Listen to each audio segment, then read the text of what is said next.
बिस्मिल्लाहिर्रहमानिर्रहीम। अस्सलाम वालेकुम डियर स्टूडेंट्स। उम्मीद है कि सब खैरियत से होंगे और आपको मेरे प्रीवियस लेक्चर की समझ आई होगी, जिसके अंदर हमने डिस्कस किया था पेरिफेरल नर्वस सिस्टम और reflex action and reflex arc को। तो जी बच्चे, आज हमारा जो है इम्पोर्टेंट टॉपिक है, इम्पोर्टेंट जो है चैप्टर का सबसे इम्पोर्टेंट जो है वो टॉपिक है एंडोक्राइन सिस्टम। एंडोक्राइन ग्लैंड्स की बात करते हैं। ये सक्रीशन ही होती है, ये भी कोऑर्डिनेशन सिस्टम है। जैसे सेंट्रल नर्वस सिस्टम था, पेरिफेरल नर्वस सिस्टम था, ठीक हो गया, मींस नर्वस सिस्टम था जिसके अंदर बॉडी के साथ कोऑर्डिनेशन हो रही होती थी। इसी तरह एंडोक्राइन ग्लैंड जो है, एंडोक्राइन सिस्टम भी क्या है, रिस्पॉन्सिबल होता है कोऑर्डिनेशन का। ठीक हो गया, इसके अंदर भी क्या होती है, कोऑर्डिनेशन होती है एनिमल्स के अंदर। जो एंडोक्राइन बच्चे, एंडोक्राइन सिस्टम जो है ये एक नेटवर्क होता है किस चीज का, ग्लैंड्स का, जो प्रोड्यूस करते हैं, रिलीज करते हैं हार्मोन्स को। ये एक ग्लैंड का क्या होता है, जाल होता है जो रिलीज करता है हार्मोन्स को। ठीक हो गया, जो केमिकल मैसेज जो है वो लेके जाते हैं, रेगुलेट करते हैं हमारी बॉडी के डिफरेंट फंक्शंस को। जैसे कि हमारी बॉडी की ग्रोथ होनी होती है तो वो किस वजह से होती है, हार्मोन्स की वजह से होती है। और हार्मोन्स को सक्रीट कौन करता है, ग्लैंड्स सक्रीट करते हैं। मेटाबॉलिज्म हो रहा होता है, मेटाबॉलिज्म कैसे होता है, हार्मोन्स की सक्रीशन की वजह से। और हार्मोन्स को सक्रीट कौन कर रहे हैं, ग्लैंड कर रहे हैं। रिप्रोडक्शन हो रही है, रिप्रोडक्शन किसकी वजह से हो रही होती है, सक्रीशन ऑफ हार्मोन्स की वजह से। और हार्मोन सक्रीट कौन कर रहे हैं, ग्लैंड कर रहे हैं। मूड्स हैं, होम्योस्टेसिस है हमारी बॉडी के जो है, temperature regulation, pressure regulation, water regulation की बात करते हैं उस चीज की। ये सारी की सारी कंट्रोल कौन कर रहा होता है, हार्मोन्स कर रहे होते हैं। सक्रीशन कौन कर रहा होता है, हार्मोन्स। और हार्मोन्स कहाँ से सक्रीट हो रहे होते हैं, ग्लैंड से, जिसका कहते हैं एंडोक्राइन सिस्टम कहते हैं। क्या कहते हैं बच्चे, एंडोक्राइन सिस्टम कहते हैं। समझ आइए मेरी बात की कि हमारी बॉडी के अंदर क्या है, जाल है किस चीज का, ग्लैंड्स का, जो हार्मोन सक्रीट करते हैं। और वही हार्मोन्स हमारी बॉडी के मुख्तलिफ फंक्शंस को परफॉर्म कर रहे होते हैं। जैसे हमारी बॉडी की ग्रोथ है, रिप्रोडक्शन है, मेटाबॉलिज्म है, होम्योस्टेसिस, मूड वगैरह को कंट्रोल कर रहे होते हैं। बच्चे, ये जो हार्मोन्स होते हैं वो क्या होते हैं, ये किसी भी नाली के अंदर जो है वो रिलीज नहीं होते, किसी भी नाली के अंदर पोर आउट नहीं होते, मतलब उसके अंदर नहीं बहते।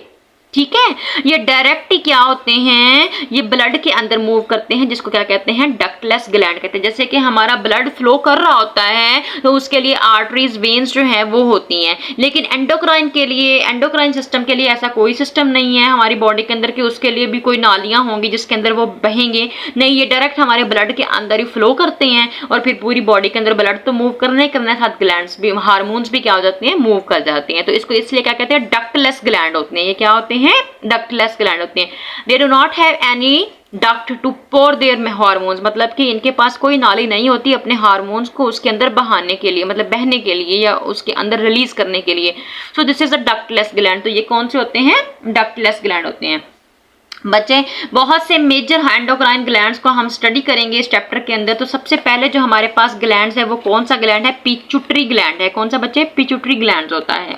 ये सबसे स्मॉल ग्लैंड्स है, प्रेजेंट होता है ब्रेन के अंदर। ठीक हो गया, ये सस्पेंड हुआ होता है हाइपोथैलेमस के अंदर, एक छोटी सी स्टॉक डंडी के साथ जो है वो लटका होता है। ठीक है, स्टक होता है, मतलब कि अगर हाइपोथैलेमस की बात कर रहे हैं, ऐसे करके हाइपोथैलेमस है तो उसके साथ ऐसे ऐसे ऐसे लटका हुआ होगा पिट्यूटरी ग्लैंड। ठीक है, छोटा सा जो है वो क्या होता है, ग्लैंड होता है। लेकिन इसके बहुत ज़्यादा, ये बहुत इंपॉर्टेंट, वेरी इंपॉर्टेंट है। इसमें से बहुत से शॉर्ट क्वेश्चंस लॉन्ग क्वेश्चन के तौर पे भी आता है और एमसीक्यूज भी बनते हैं। ठीक है, इसमें से लास्ट में बच्चे एक आपको शॉर्ट क्वेश्चन जरूर आ जाएगा, किसी की एब्रीवेशन पूछ लेते हैं, किसी का हार्मोन का फंक्शन पूछ लेते हैं, कुछ भी। तो इसको गौर से सुनिएगा, मैंने बहुत ही आसान तरीके से जो है वो आपको समझाने की कोशिश की है कि उम्मीद है कि आपको समझ आ जाएगी। ठीक है बच्चे, स्मॉल ग्लैंड्स प्रेजेंट होता है इन ब्रेन, इसकी 2 लूब्स होती हैं। पिट्यूटरी ग्लैंड्स की कितनी लूब होती हैं, 2 लूब। मैं आपको आसान तरीका बताती हूँ, मतलब कि ये आपके पास ग्लैंड है, जो सामने हिस्सा नजर आ रहा है, सामने वाला, मतलब कि कोई भी चीज है, ये देखें, हाथ की बात करते हैं, ये आपको सामने से नजर आ रहा है तो मींस इसकी एंटीरियर लूब है। इसकी बैक साइड, जो हाथ की बैक साइड होती है, वो आपको नजर नहीं आ रही तो मींस वो क्या है, इसकी पोस्टीरियर लूब है। तो इसकी 2 लूब्स होती हैं, फ्रंट एंड बैक। ठीक हो गया, इसी तरह मतलब जो फ्रंट वाली होगी वो आपको नजर आ रही है वो इंटीरियर लूब है, जो बैक वाली है वो क्या है, आपके पास पोस्टीरियर लूब है। इसकी दो लूब्स होती हैं पिट्यूटरी ग्लैंड्स की, एक होती है इंटीरियर लूब, एक होती है पोस्टीरियर लूब। दोनों लूब्स मतलब कि अब ये दोनों साइड्स मींस है हाथ है, इस साइड में मतलब इंटीरियर लूब ने अपने हार्मोन सक्रिएट करने हैं, पोस्टीरियर लूब ने अपने हार्मोन्स, इसने अपने हार्मोन्स जो है वो क्या करने हैं, सक्रिएट करने हैं। तो इंटीरियर लूब की बात करते हैं बच्चे। इंटीरियर लूब कौन कौन से हार्मोन्स जो है वो सक्रिएट करती है बच्चे? ये ग्रोथ हार्मोन, सबसे पहला जो हार्मोन कौन सा है? Growth hormone. आपको नाम से ही शो हो रहा है कि इस हार्मोन के अंदर जो भी काम होगा वो ग्रोथ से रिलेटेड होगा, ठीक है, हमारी ग्रोथ से रिलेटेड होगा। इसको GH भी कहते हैं, मतलब कि आपसे पेपर में पूछ सकते हैं what is the abbreviation of GH, तो आपने एब्रीविएशन बताना है कि ग्रोथ हार्मोन, ठीक है। अब ग्रोथ हार्मोन बच्चे क्या होता है? ये हमारे मसल्स की ग्रोथ, हमारी हड्डियों की ग्रोथ, हमारे टिश्यूज की ग्रोथ होती है।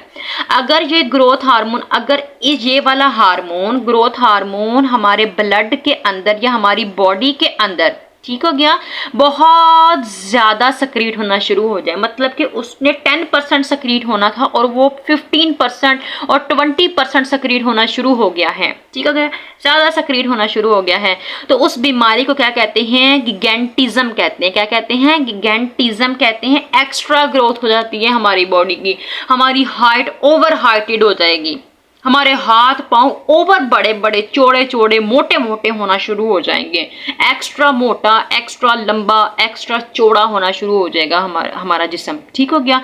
इस बीमारी को क्या कहते हैं? गिगैंटिज्म। ये किस वजह से हुई है? जब आपकी बॉडी के अंदर जो ग्रोथ हार्मोन है वो ज्यादा सक्रिएट होना शुरू हो गया, उसकी लिमिट सिर्फ 10% थी लेकिन वो 20% सक्रिएट हो गया, तो ये बात है, ठीक है। दूसरे नंबर पर दूसरी बीमारी कौन सी है इसके अंदर जो हो रही है डिजीज है? वो डॉर्फिज्म है, कि अगर ग्रोथ हार्मोन 10% सक्रिएट होना था तो वो 10% के बजाय कितने परसेंट सक्रिएट हो गया? 5% कम हो गया। तो अब उसमें क्या होना शुरू हो जाएगा? वो उसके रिजल्ट्स क्या हो जाएंगे बॉडी के अंदर, कि बॉडी की ग्रोथ जो है वो कम होगी, बोनापन, बहुत छोटा, हाइट में छोटा, चौड़ाई में छोटा, मोटापे में छोटा, मतलब कि उसको क्या कहते हैं? डॉर्फिज्म कहते हैं। क्या कहते हैं? डॉर्फिज्म। मतलब जिसको आपने देखा होगा ना, बोने जो होते हैं जिनकी हाइट बहुत ही छोटी होती है, उसके अंदर ये जो ग्रोथ हार्मोन है ये सही तरह रिलीज ही नहीं हुआ होता, जितनी उसको चाहिए होती है रिलीज उतना होता ही नहीं है, कम होता है, उसको कहते हैं डॉर्फिज्म। तो ये हमारी इंटीरियर लूब का पहला हार्मोन था, कौन सा? ग्रोथ हार्मोन, ठीक हो गया। कौन सा था? ग्रोथ हार्मोन, जिसके अंदर आपने क्या पढ़ा? गिगैंटिज्म एंड डॉर्फिज्म, मतलब गिगैंटिज्म जिसमें एक्स्ट्रा ग्रोथ हुई और डॉर्फिज्म जिसमें कम ग्रोथ हुई। जी बच्चे, दूसरे नंबर पर आपके पास जो हार्मोन आ रहा है इंटीरियर ग्लैंड का, मतलब कि इंटीरियर ग्लैंड का जो दूसरे नंबर पर आ रहा है वो कौन सा है? ACTH। कौन सा है? ACTH, adrenocorticotropic hormone. कौन सा है? एड्रीनोकोर्टिकोट्रोपिक हार्मोन है ACTH। अब इसका क्या काम है बच्चे? ये क्या करता है? ये जो एड्रीनल कॉर्टेक्स होते हैं, ये हार्मोन्स मैं आपको वैसे बता देती हूँ।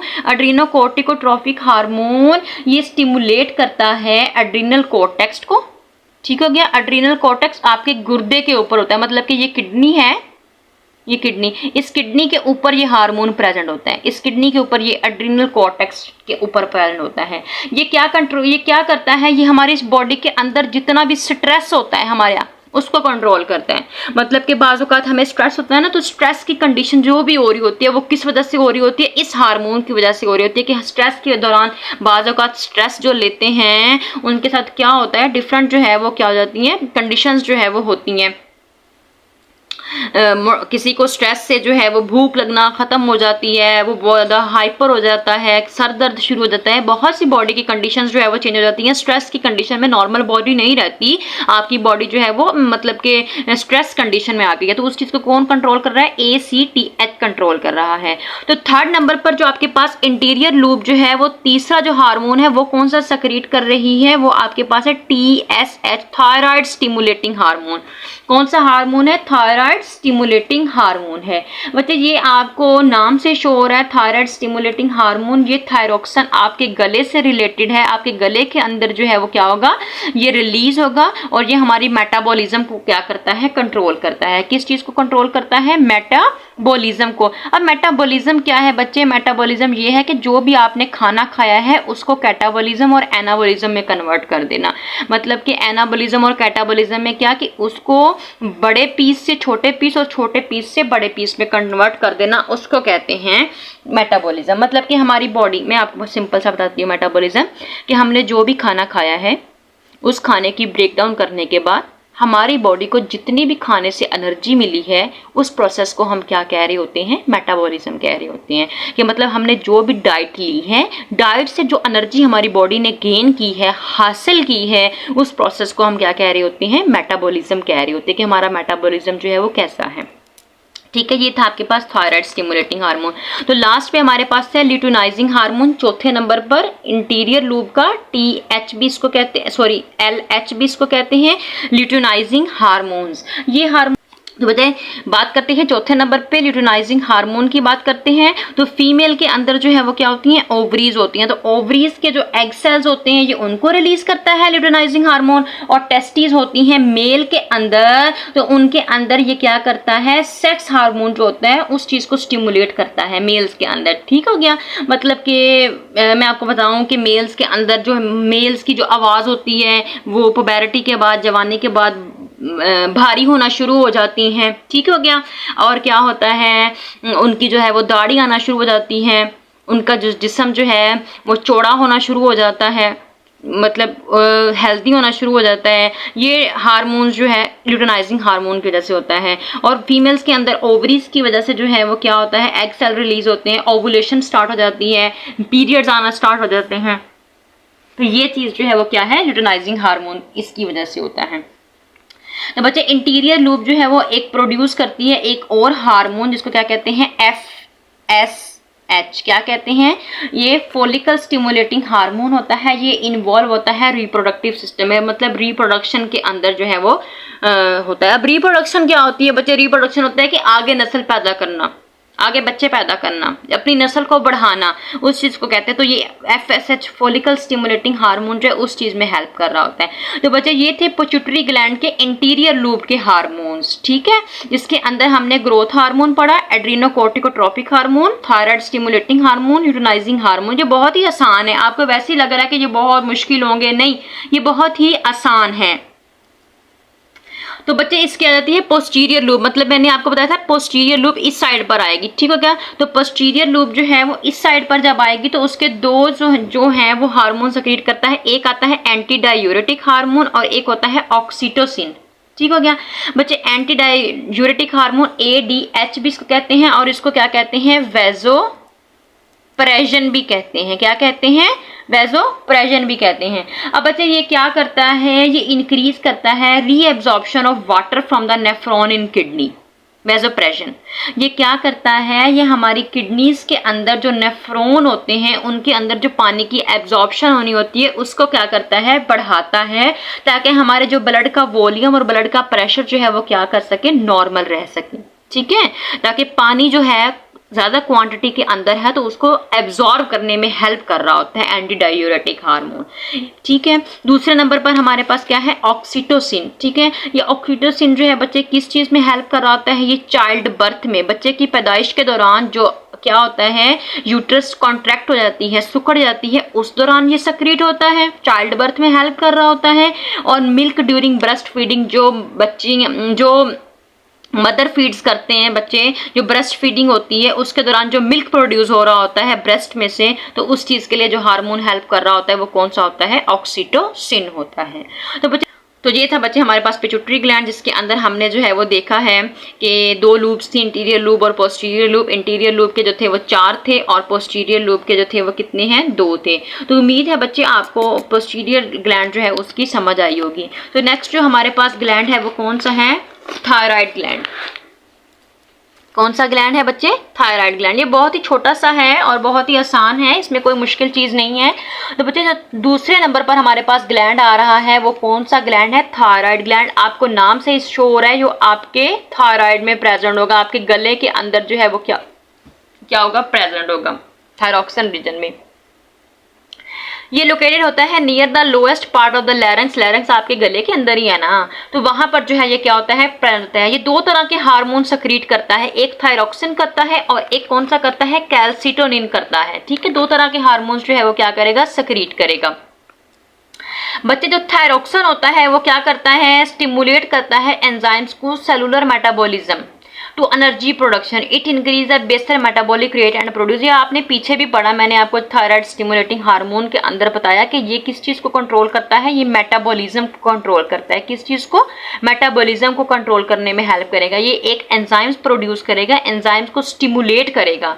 ठीक है, स्टिमुलेट मतलब उसको हरकत देगा, उसको एक्टिव करेगा कि वो मेटाबॉलिज्म में क्या कर सके, अपना रोल प्ले कर सके और एनर्जी प्रोड्यूस हो, ताकि वो एनर्जी जो है वो हमारी बॉडी जो है वो उसको इस्तेमाल करके अपना काम कर सके, अपना वर्कआउट कर सके। मेटाबॉलिक रेट करेगा और हमारी बॉडी के अंदर हीट प्रोड्यूस होगी। बच्चे देखें ना, जब तक आप खाना नहीं खाएंगे आपकी बॉडी को एनर्जी नहीं मिलती। एनर्जी नहीं मिलती तो हमारी बॉडी के अंदर हीट पैदा नहीं होती। ठीक है, हीट पैदा नहीं होगी तो हमारी बॉडी काम नहीं करेगी। आप देखें, सर्दी अगर आपको लग रही है बहुत ज्यादा, तो सर्दी में आपसे काम नहीं हो रहा था जब तक आपकी बॉडी नॉर्मलाइज नहीं हो जाती, थोड़ी सी हीट अप नहीं हो जाती।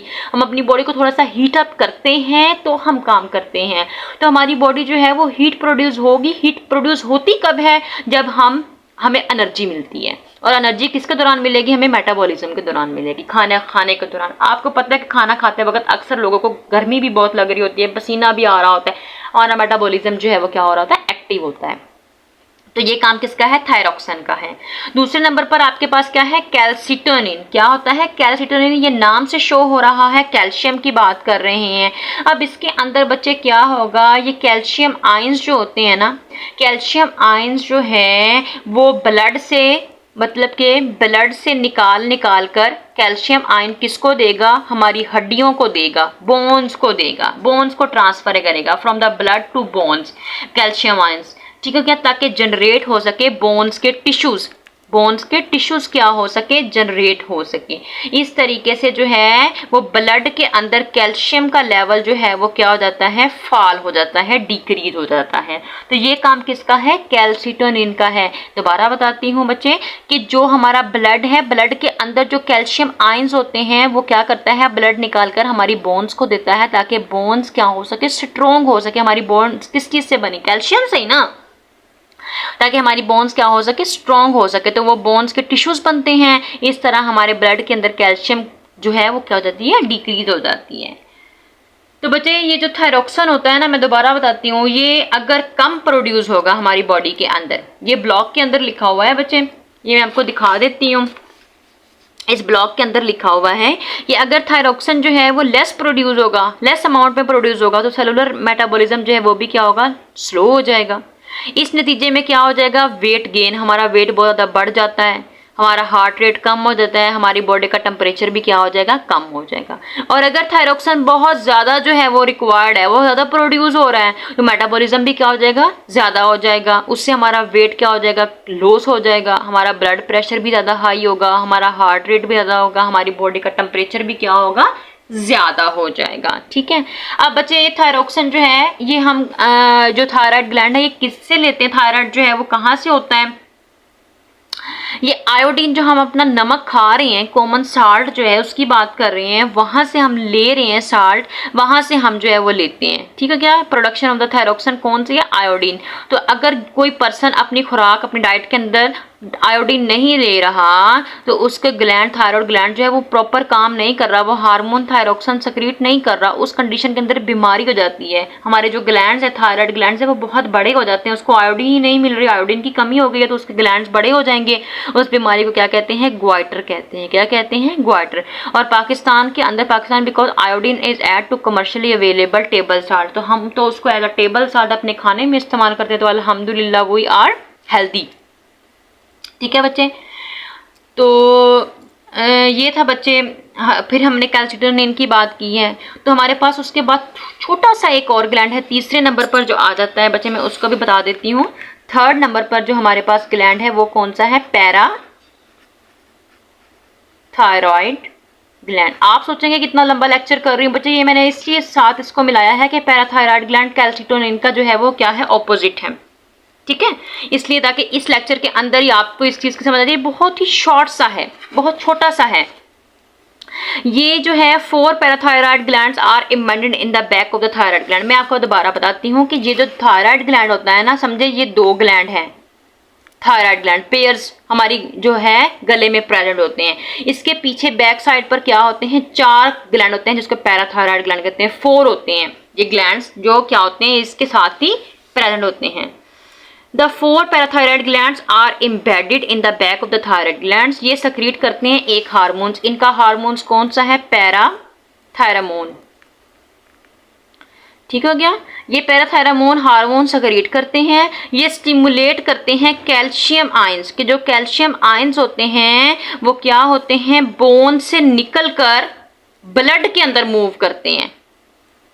बोन से निकलकर किसके अंदर जाएंगे, ब्लड के अंदर जाएंगे। ये इसका ऑपोजिट है, यहाँ पर क्या हो रहे थे, कैल्शियम आयंस जो है वो ब्लड से निकलकर बोन्स की तरफ जा रहे थे, और पैराथायरामोन के अंदर क्या हो रहा है कि कैल्शियम आयंस हड्डियों से निकलकर कहाँ जा रहे हैं, ब्लड के अंदर जा रहे हैं। ये ऑपोजिट इफेक्ट है किसका, कैल्सिटोनिन का, ठीक है।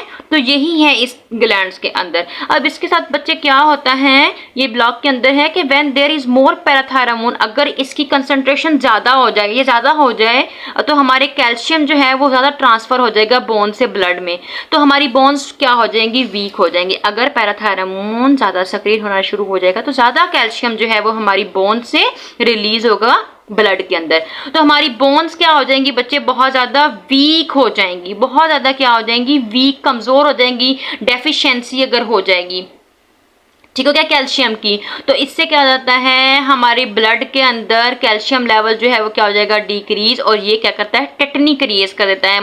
हमारे जो मसल्स होते हैं ना वो बिल्कुल क्रैम्प कर जाते हैं, मतलब कि अगर हड्डी थोड़ी सी भी ऐसे करेगी तो वो क्रैक हो जाएगी, वो टूट जाएगी। तो ये था बच्चे हमारे पास 3 ग्लैंड जिसको हमने स्टडी किया। सबसे पहले pituitary gland, then thyroid gland and then parathyroid gland. ये बिल्कुल भी मुश्किल नहीं है, बहुत ही इंटरेस्टिंग है बच्चे। ये थे हमारे टॉपिक्स। उम्मीद है कि आपको मेरे लेक्चर की समझ आई होगी। अगर आपको मेरा लेक्चर अच्छा लगा तो मेरे चैनल को लाइक एंड सब्सक्राइब जरूर कीजिएगा। Thank you so much. अल्लाह हाफिज़।